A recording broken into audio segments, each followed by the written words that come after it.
केसी वेणुगोपाल जी, दीपक बाबरिया जी, सचिन पायलट जी, देवेंद्र यादव जी, सुभाष चोपड़ा जी, अनिल चौधरी जी, राजेंद्र पाल गौतम जी, वरुण चौधरी जी, हमारे candidate Kanhaiya Kumar ji stage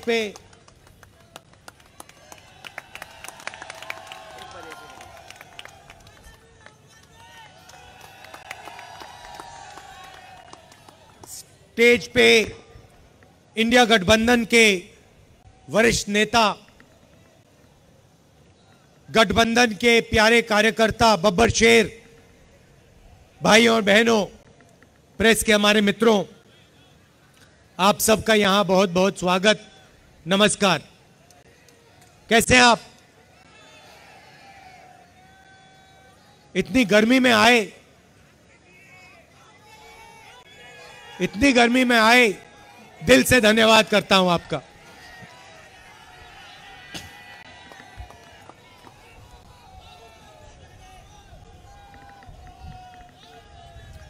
भाइयों और बहनों, लड़ाई इस चुनाव में ये कॉन्स्टिट्यूशन की है, संविधान की है। ये जो संविधान है, ये सिर्फ एक किताब नहीं है। इसमें हिंदुस्तान की हजारों साल पुरानी एक विचारधारा, एक सोच है। अंबेडकर जी ने इस कॉन्स्टिट्यूशन को बनाया, गांधी जी ने बनाया, जवाहरलाल नेहरू जी और हिंदुस्तान के करोड़ों लोगों ने मिलकर इस कॉन्स्टिट्यूशन को, संविधान को बनाया, मगर इसमें सोच पुरानी है। सोच बुद्ध भगवान की है, नारायण गुरु जी की है, बसवना जी की है, फूले जी की है, गांधी जी, अंबेडकर जी, इन सब की सोच से यह कॉन्स्टिट्यूशन बना है। और पहली बार बीजेपी के लोग खुलकर कभी नहीं कह सकते थे, पता नहीं आपको मालूम है नहीं मालूम है, मगर उन्होंने ना ये कॉन्स्टिट्यूशन एक्सेप्ट किया था, ना हिंदुस्तान का तिरंगा एक्सेप्ट किया था।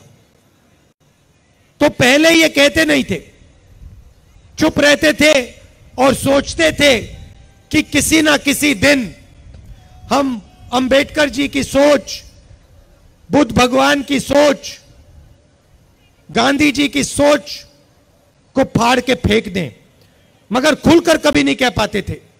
इस बार पहली बार इनके नेताओं ने खुलकर कहा है कि अगर हमारी सरकार आ गई तो हम अंबेडकर जी के कॉन्स्टिट्यूशन को रद्द कर देंगे, बदल देंगे, फाड़ के फेंक देंगे। और मैं बीजेपी और आरएसएस के लोगों से कहना चाहता हूं, आप सपने मत देखिए,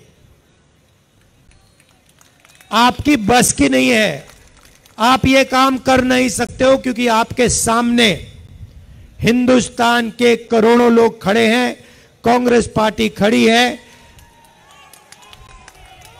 और आपने करने की कोशिश भी की तो फिर देखो क्या होता है।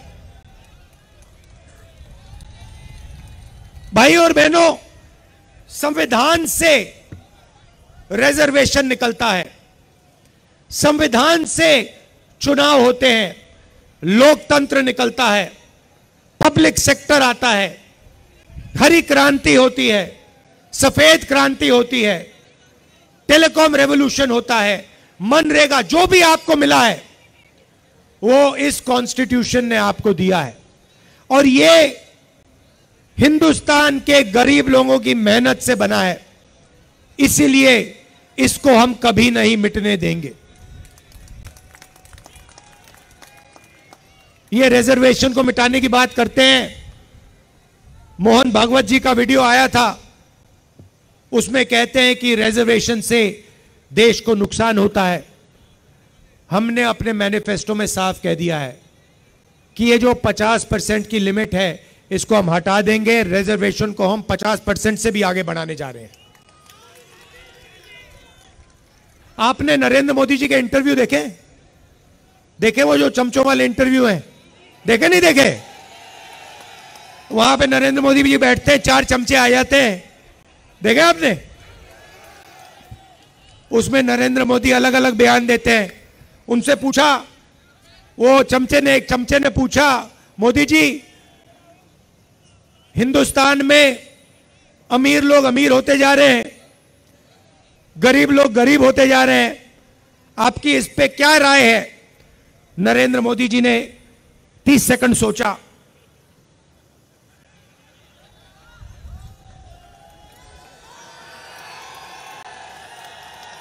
फिर कहते हैं, क्या मैं सबको गरीब कर दूं?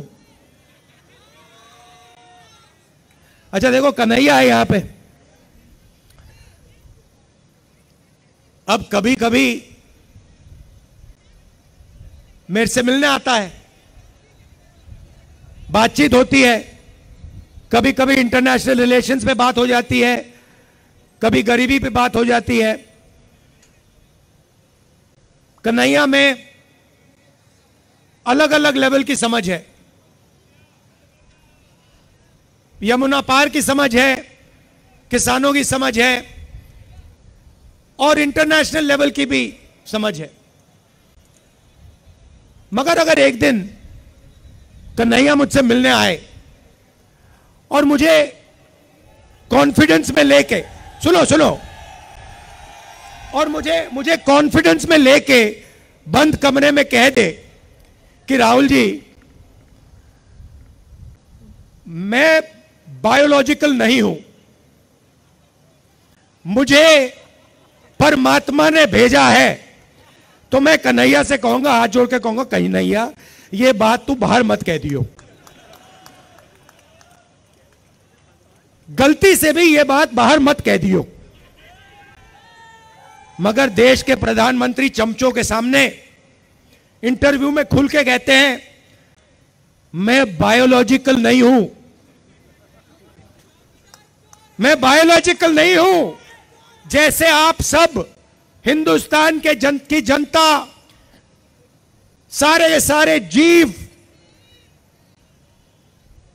जो बायोलॉजिकल हैं, उनको नरेंद्र मोदी जी कहते हैं कि भैया आप सब बायोलॉजिकल हो, मैं बायोलॉजिकल नहीं हूं, मुझे परमात्मा ने ऊपर से भेजा है, मिशन के लिए भेजा है। अब अगर भैया सड़क पे आपको ये कोई कह दे तो आप उसे क्या कहोगे? क्या कहोगे? उसे कहोगे भैया माफ करो, काम अपना करो, हमें अपना काम करने दो। और उनके चमचे क्या कहते हैं? वाह वाह वाह वाह वाह, क्या बात बोली, परमात्मा ने भेजा है, प्रधानमंत्री को परमात्मा ने भेजा। भैया कैसा भेजा है? कोविड के समय कहता है थाली बजा दो, परमात्मा ने भेजा, और कोविड के समय कहते हैं लाशों की ढेर पड़ी हैं गंगा में, यहां पे यमुना पार हजारों लोग अस्पतालों के सामने, अंदर नहीं सामने, लेटकर आखिरी सांस तोड़ रहे हैं। और प्रधानमंत्री आते हैं, कहते हैं भाई और बहनों, नहीं प्रधानमंत्री नहीं, जिनको परमात्मा ने भेजा है वो आके कहते हैं भाई और बहनों मोबाइल फोन की लाइट जला दो। फिर युवा कहते हैं भैया हमें रोजगार दीजिए। जिसको परमात्मा ने भेजा है वो कहते हैं भैया एक काम करो, ये जो नालियां होती है ना, इसमें गैस होती है, एक पाइप लो, उसको नाली में डालो, पाइप में से गैस निकलेगी, गैस में आग लगाओ और पकौड़े बनाओ। भैया परमात्मा जी आपने कैसा आदमी भेज दिया? अच्छा ये जो आए हैं ऊपर से जो परमात्मा ने भेजा है। अजीब सी बात यह है कि ये सिर्फ 22 लोगों के लिए काम करते हैं। अदानी जी के लिए, अंबानी जी के लिए, वो जो भी चाहते हैं 2 मिनट में मोदी जी कर देते हैं।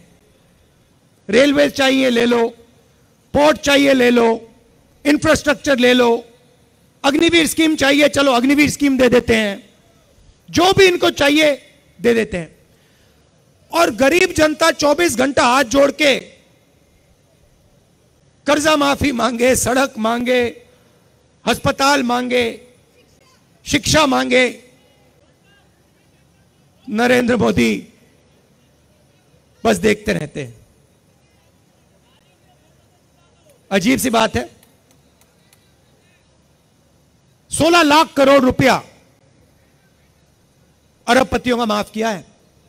16 लाख करोड़ रुपया आम आदमी समझता ही नहीं है कितना है। जितना पैसा मनरेगा में हमने 1 साल में डाला, अगर आप 24 साल का पैसा ले लो, उतना इन्होंने 22 लोगों का कर्जा माफ किया है। किसानों का 24 बार कर्जा माफ करो, हर किसान का कर्जा माफ कर दो, उतना पैसा इन्होंने 22 लोगों को दिया है। और देते जाते हैं, देते जाते हैं, देते जाते हैं। भैया, यमुना पार के बारे में आपने कभी मीडिया वालों को बोलते हुए देखा है? आपकी सड़कें दिखाई इन्होंने? ये जो कचरा पड़ा हुआ था बाहर, ये इन्होंने दिखाया कभी? मगर अंबानी की शादी तो दिखाते हैं। थोड़ी देर में ये भी कहेंगे कि भैया हमें भी भगवान ने भेजा है।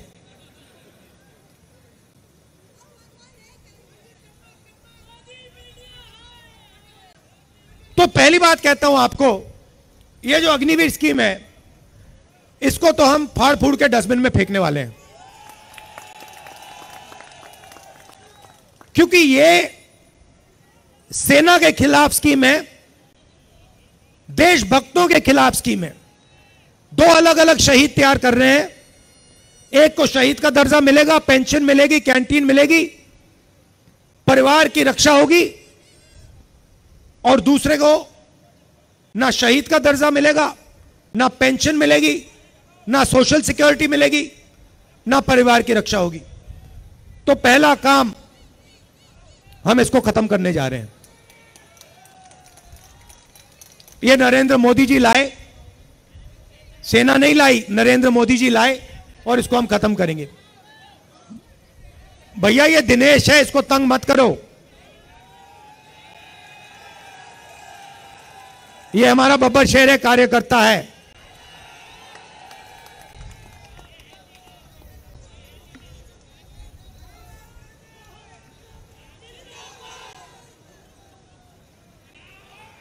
अच्छा,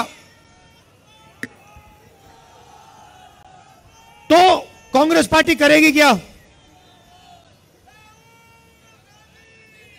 जितना पैसा इन्होंने अरबपतियों को दिया है, उतना पैसा हम हिंदुस्तान के गरीब लोगों को देंगे।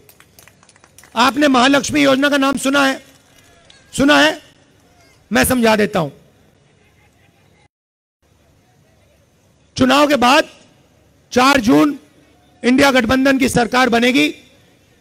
उसके बाद यमुना पार में जो भी गरीब परिवार हैं, गरीबी रेखा से नीचे जितने भी परिवार हैं, उनकी लिस्ट बनेगी। दिल्ली में बनेगी, हर प्रदेश में बनेगी। करोड़ों लोगों के नाम आएंगे। और उसके बाद जो हम करने जा रहे हैं, मैं आपको गारंटी करके कह सकता हूं कि आपने उसको सपने में भी नहीं देखा होगा। ऐसा सपना हिंदुस्तान के गरीबों ने नहीं देखा होगा जो हम करने जा रहे हैं, जिसको हम सच्चाई में बदलने जा रहे हैं। लिस्ट बनेगी, हर परिवार में से एक महिला का नाम चुना जाएगा। एक महिला का नाम चुना जाएगा और 4 जुलाई को करोड़ों परिवार हाँ, खटाखट करोड़ों परिवार जागेंगे।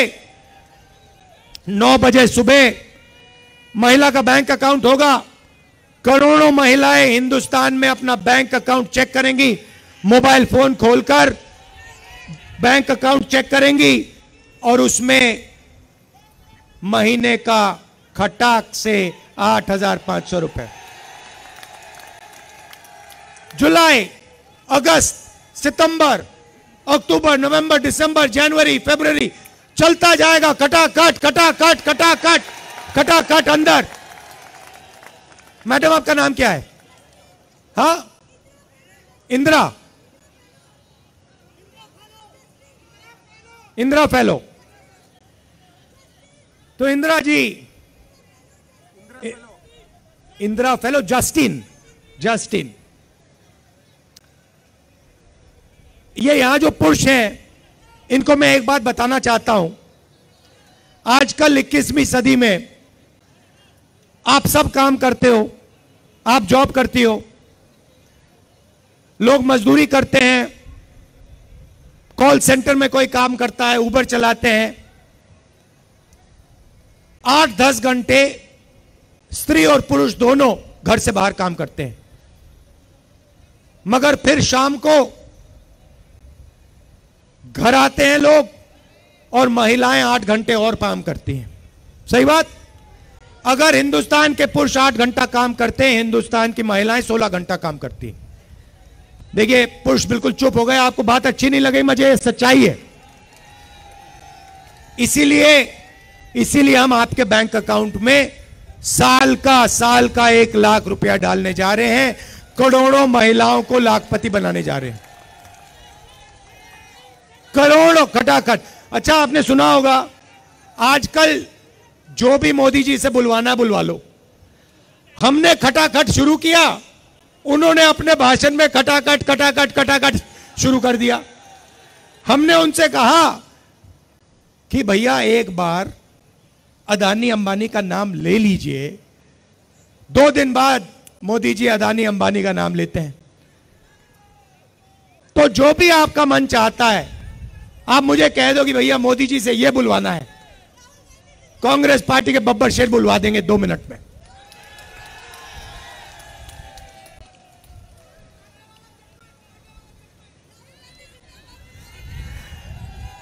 किसानों को, खैर यहां ज्यादा किसान नहीं है मगर बताना चाहता हूं आपको, किसानों का कर्जा माफ और किसानों को मिनिमम सपोर्ट प्राइस, मजदूरों को मनरेगा के लिए 250 रुपए नहीं 400 रुपए, आशा और आंगनवाड़ी महिलाओं की आमदनी दुगनी। यह हमारा मैनिफेस्टो में लिखा है। यहां पे बहुत सारे युवा हैं, आपको मैं मैसेज देना चाहता हूं। सबसे पहला काम, 30 लाख जो सरकारी नौकरियां हैं वो हम आपके हवाले करने जा रहे हैं। दूसरा काम, आज हिंदुस्तान में, दिल्ली में, पता नहीं आपने मेरा वीडियो देखा नहीं देखा, मगर उसमें मैंने कहा कि अगर कोई ऊबर चलाता है, ओला चलाता है, ट्रक चलाता है, ड्राइवर है, ऑटो चलाता है और गलती से अगर वो किसी को मार देता है तो उसकी 10 साल की सजा होती है।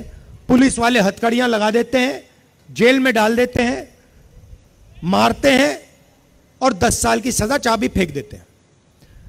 पूना में अरबपति का बेटा करोड़ों रुपए की गाड़ी चलाता है, 18 साल की भी नहीं है, 18 साल का नहीं है वो, 17 साल का है, इल्लीगली चला रहा है। 2 लोगों को वो मार देता है, जान से मार देता है और उसे कोर्ट कहता है कि 300 शब्द का ऐसे लिख दो। अच्छा, मैं सवाल पूछना चाहता हूं, ये जब ट्रक ड्राइवर मारता है तो उससे ये ऐसे क्यों नहीं लिखाते? जब बस ड्राइवर किसी को गलती से मार देता है तो उससे ऐसे क्यों नहीं लिखाते? हां, तो ये हम बदलना चाहते हैं। हमारी लड़ाई न्याय की लड़ाई है, अन्याय के खिलाफ लड़ाई है, संविधान की लड़ाई है। और युवाओं के साथ पिछले 10 साल अन्याय हुआ है। नरेंद्र मोदी जी ने झूठ बोला, 2 करोड़ युवाओं को रोजगार दूंगा, और जो रोजगार देने का सिस्टम है, स्मॉल और मीडियम इंडस्ट्री, छोटी दुकानें, छोटे कारीगर, छोटी फैक्ट्रियां, उन सबको नोटबंदी और जीएसटी से नरेंद्र मोदी ने खत्म किया। क्यों किया? अदानी और अंबानी की मदद करने के लिए। क्यों? क्योंकि वो चाइना का माल हिंदुस्तान में बेच पाए। तो आपको उन्होंने कहा मेड इन इंडिया, और जो मेड इन इंडिया का ढांचा था उसको खत्म कर दिया नोटबंदी से, जीएसटी से, और पूरा अदानी जी और अंबानी जी से मेड इन चाइना चला रहे हैं। और सिस्टम, आर्थिक सिस्टम पूरा बंद पड़ा हुआ है।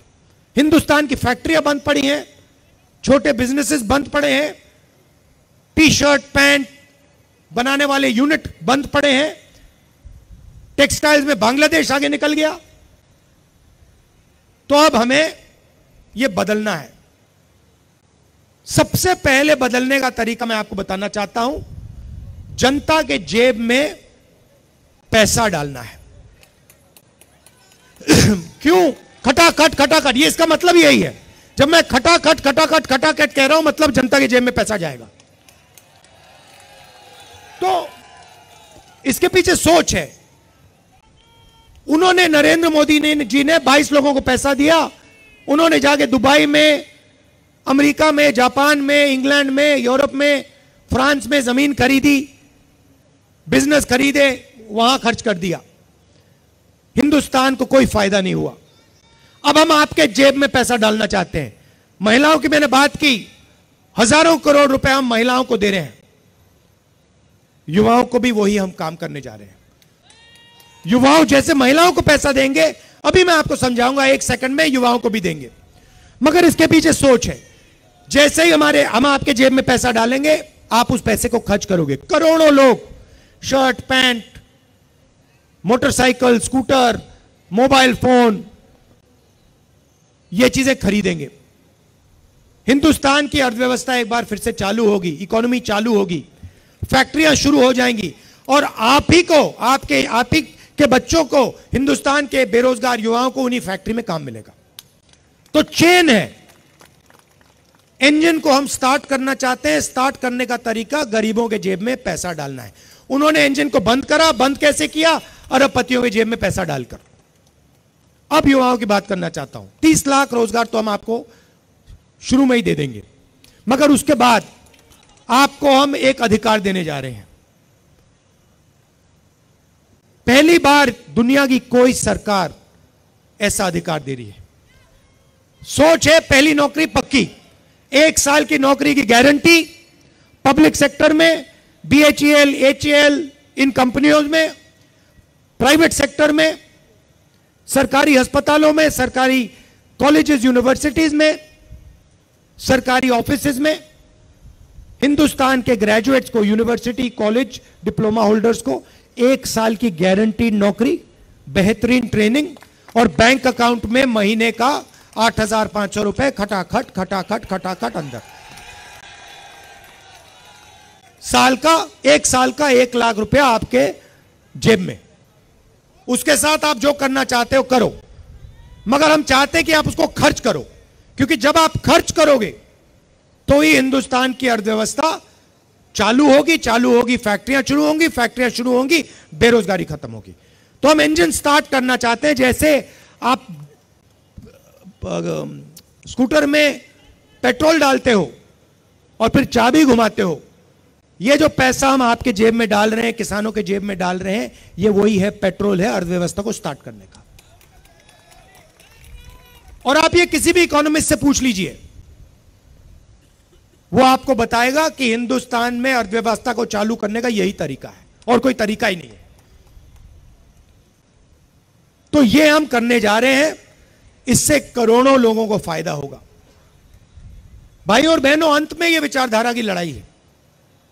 ये चाहते हैं, नरेंद्र मोदी जी चाहते हैं कि हिंदुस्तान में जो 90% लोग हैं, दलित, आदिवासी, पिछड़े वर्ग के लोग, माइनॉरिटी के लोग, गरीब जनरल कास्ट के लोग, इनकी कोई भागीदारी ना हो, इनकी कोई जगह ना हो।